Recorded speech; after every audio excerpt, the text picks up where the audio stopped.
इस वक्त मुस्लिम लीग नून के वर्कर्स कन्वेंशन से खिताब कर रही हैं कि जब नवाज शरीफ आएगा मेरा क्या बनेगा। मैं ये कहना चाहती हूँ इमरान खान, मियाँ जब आवेगा तो लक पता जाएगा।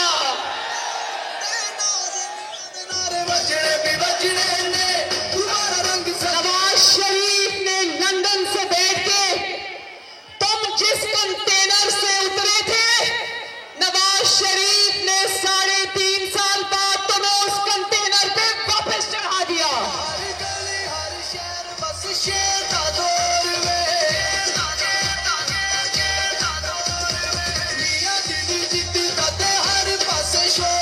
और तुम कहते थे कि नवाज शरीफ की सियासत खत्म, तो आज अल्लाह ताला के फजल से नवाज शरीफ का शहबाज वजीर आजम पाकिस्तान है।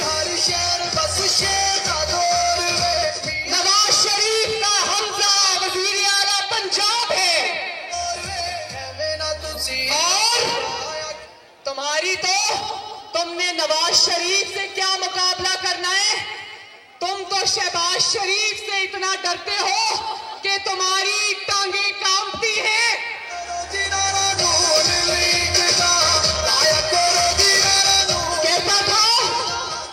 कहता था शहबाज शरीफ की शेरवानी तैयार है।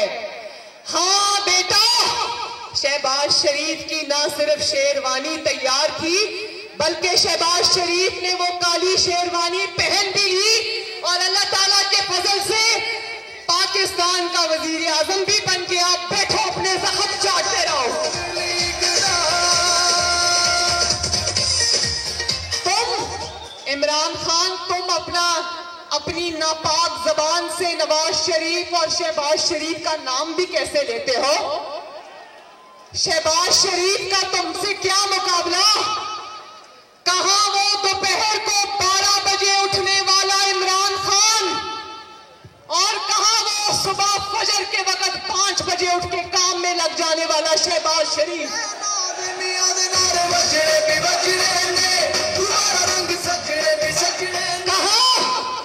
ध्यान से सुनना मेरे भाइयों, ये बातें बहुत जरूरी है मेरी बहनों।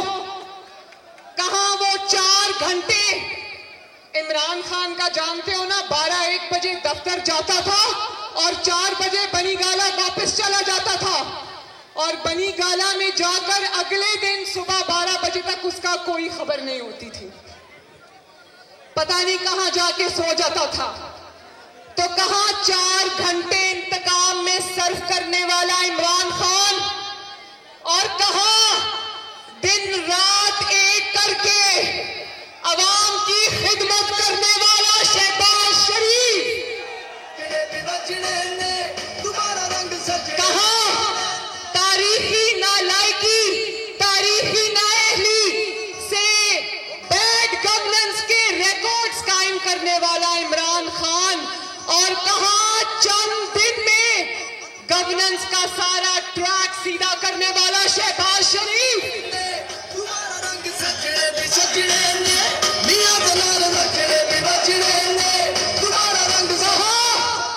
कहां माफियाज को नवाजने के लिए 120 रुपए किलो चीनी कर देने वाला इमरान खान और कहां मुश्किल हालात में चीनी को वापस 70 रुपए पे लेके आने वाला शहबाज शरीफ।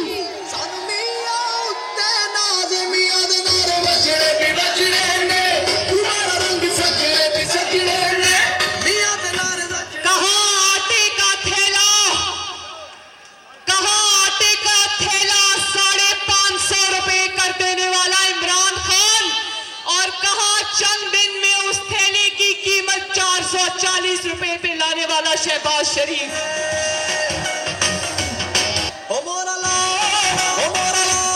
कहां मेहनत काबिलियत से मुल्क चलाने वाला शहबाज शरीफ और कहां हिसाब किताब से, जादू टोने से मुर्गियां जलाकर मुल्क चलाने वाला इमरान खान। ये 3.5 साल यही सोचता रहा कि हवा के ऊपर सफर करना है नहीं करना, समंदर के ऊपर सफर कर सकता हूं, नहीं कर सकता, और लाशों के पास जाऊं या ना जाऊं, कहा ध्यान से सुनना, एनए 128 कहा अपनी जेब से जहाज का टिकट्स का किराया अदा करके उम्रे पे जाने वाला शहबाज शरीफ, और कहा सरकारी जहाज पर आपके पैसों से पिंकी पीरनी की बेटी की शादी सऊदी अरब में करने वाला इमरान खान,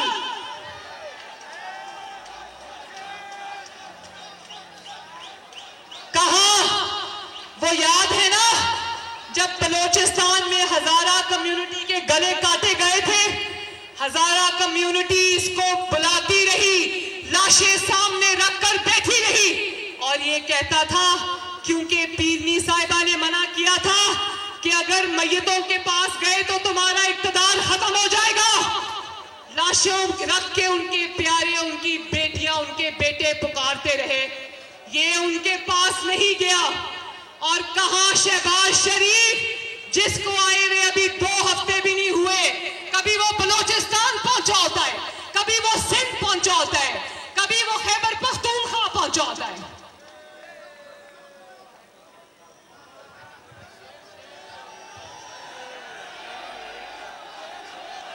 कहा एयरपोर्ट से ले जाने वाली मेट्रो बंद, मेट्रो सर्विस 4 साल तक बंद रखने वाला इमरान खान, और कहा उसको 4 दिन में सड़कों पे चलाने वाला शहबाज शरीफ।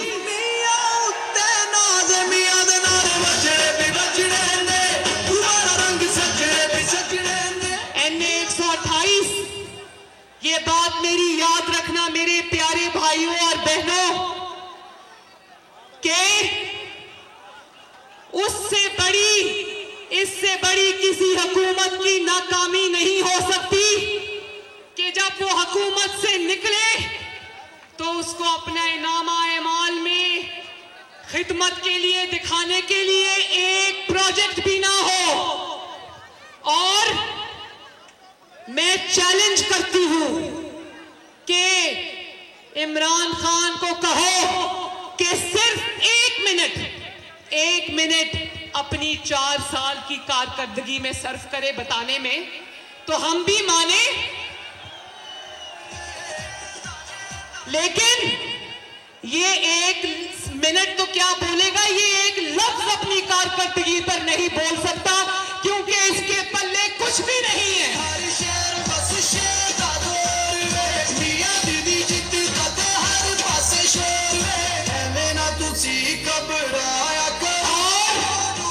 एनए 128 वालों, क्या तुम जानते हो कि ये आजकल इंतखाबात का राग क्यों लाप रहा है? जानते हो ना, ये ड्रामा मरियम नवाज भी जानती है और पाकिस्तान के अवाम भी जानते हैं, एनए 128 भी जानता है।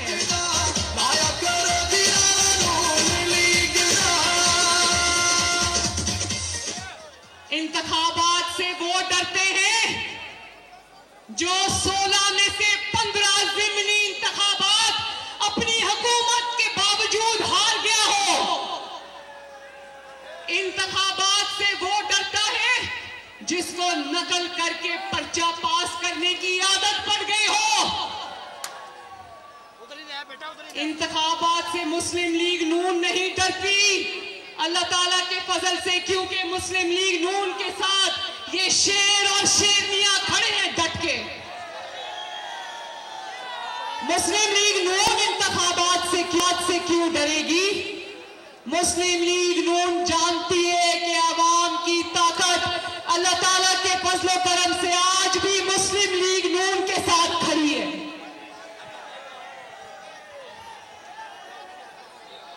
देखो, बड़ी सादी सी बात है, ये इलेक्शन सीधे इसलिए चाहता था, ये नहीं चाहता था कि इसकी हुकूमत खत्म हो और मुस्लिम लीग नून की हुकूमत आ जाए। जानते हो क्यों? आखिरी दिन तक ये इंफॉर्मेशन दे रही हूं, एक एक चीज जानती हूं। NA 128 आखिरी दिन तक ये इक्तदार से इसलिए चिपका रहा क्योंकि ये जानता था कि अगर मुस्लिम लीग नून मेरे बाद इक्तदार में आ गई तो मेरी करप्शन के कच्चे चट्टे अवाम के सामने आएंगे। ये मुस्लिम लीग नून की हुकूमत से इसलिए डरता था, ये जानता था कि मेरी भी नालायकी और नाअहली के बाद अगर शहबाज शरीफ जैसा वजीर आजम आ गया तो मेरे सारे पोल खुल जाएंगे।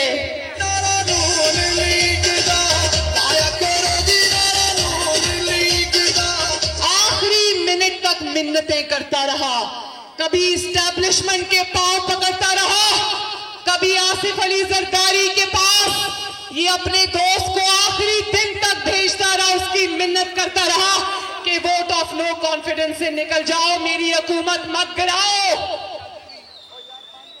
आखिरी वक्त तक भीटों की तरह कुर्सी से चिपका रहा।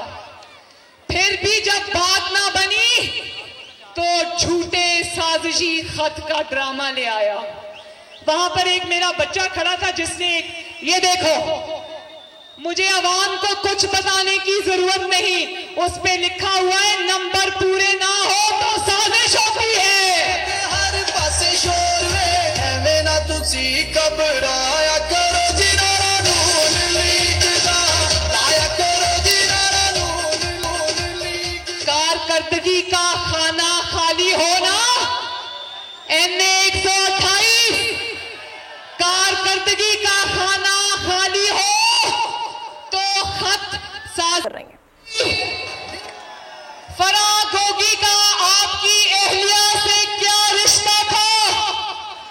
क्या आपकी हुकूमत आने से पहले भी फराह के पास दौलत के इतने ही अंबार थे? नहीं, फराह के पास कुछ भी नहीं था, सारा कुछ उसने इमरान खान के जरिए कमाया। और जवाब दो कि अरबों रुपए की अवाम की जमीन तुमने फराह गोगी के नाम पर क्यों लगाई? जवाब दो कि हीरो के सेट तुमने कबूल क्यों किए? और जब एक सरकारी अफसर ने जो यूनिफॉर्म में था उसने आपसे हीरो के सेट के बारे में सवाल किया तो इमरान खान साहब ने उसको कहा कि officer, you are crossing the red line. याद रखो, आपकी जो तरक्की है ना, लाहौर की तरक्की और पंजाब की तरक्की, वो बुजदार साहब के साथ फराह गोगी ने मिलकर खा ली है। 1 करोड़ नौकरियां जिसका इमरान खान ने वादा किया था ना, उसमें से जितनी भी नौकरियां दी गई वो फराह गोगी को 1-1 करोड़ 2-2 करोड़ रुपए रिश्वत देकर दी गई। और फिर अगर उसने कुछ नहीं किया, अगर आपका कोई ताल्लुक नहीं है फराह के साथ, तो जरा ये बता दो कि रातों रात अपनी हुकूमत के आखिरी दिनों में पुलिस के घेरे में रातों रात फराह को दुबई फरार क्यों कराया? और फिर कहते हो अदालतें 12 बजे क्यों खुली? क्यों खुली अदालतें 12 बजे रात को? NA 128 रात को 12 बजे अदालतें इसलिए खुली कि इमरान खान, तुमने आईन तोड़ा था, तुमने वजीर आजम ऑफिस को बनी गाला समझ लिया था, तुमने 22 करोड़ के मुल्क को अपनी जाती जागीर समझ लिया था, क्योंकि तुम्हारे जाती मुलाजमीन जिनमें स्पीकर शामिल है, जिनमें डेप्यूटी स्पीकर शामिल है, जिसमें गवर्नर पंजाब शामिल है और जिसमें सदर पाकिस्तान आरिफ अलवी शामिल है, उन्होंने अपने मुल्क से गद्दारी की, उन्होंने अपने आइन से गद्दारी की, उन्होंने अपने हल्फ से इनहराफ किया। और ये जो सदर है ना आरिफ अलवी, जानते हो ना कि वो दंदान साज है, डेंटिस्ट है। सदर अलवी साहब, जवाब दो कि ये पाकिस्तान 22 करोड़ का मुल्क है, आपका जाती डेंटल क्लिनिक नहीं है, जहां पर आप पाकिस्तान के आईन के दांत निकालते रहे। अगर इमरान खान की चौकड़ी करने का इतना ही शौक है तो इस्तीफा दो, घर जाओ और जितनी चाहे जाओ। अब आखिरी बात सुन लो, अब जबकि इसको हर महाज पे नाकामी का सामना करना पड़ रहा है तो एक दफा फिर ऐलानात कर रहा है कि इस्लामाबाद में मार्च करो, इस्लामाबाद में चढ़ाई करो। NA-128 यक जबान होकर मुझे बताओ कि क्या आपका मुकद्दर ये है कि आपके मुकद्दर में तरक्की नहीं है? आपके मुकद्दर में घेराव, जलाओ, जुलूसों, झरनों की सियासत है? तो उठो, नवाज शरीफ का साथ दो, शहबाज शरीफ का साथ दो, उठो और इस जैसे इंसान से अपने मुल्क को बचाओ। बचाओगे ना? अपनी तरक्की वापस छीनोगे ना? अल्लाह ताला आपका हामियों नासिर हो। मेरे साथ मिलके नारा लगा दो, मेरे साथ मिलके नारा लगा दो, नवाज शरीफ, शहबाज शरीफ, पाकिस्तान। बहुत बहुत शुक्रिया, अल्लाह हाफ़िज़। उनकी अवामी राबता मुहिम और वर्कर्स कन्वेंशन से लाहौर में मरियम नवाज खिताब कर रही थी और साबिक वज़ीर-ए-आज़म इमरान खान को तनकीद का निशाना बनाया। इसके साथ साथ उन्होंने यहाँ पर नारे भी लगवाए नवाज शरीफ और शहबाज शरीफ के हक में और कहा कि क्या हमारा साथ दोगे। यहाँ पर मरियम नवाज दीगर लीगी क़यादत के हमरा खिताब कर रही थी। इससे पहले हमजा शहबाज की जानिब से भी खिताब किया गया। सब्सक्राइब करें और बेल दबाएं ताकि कोई खबर रह न जाए।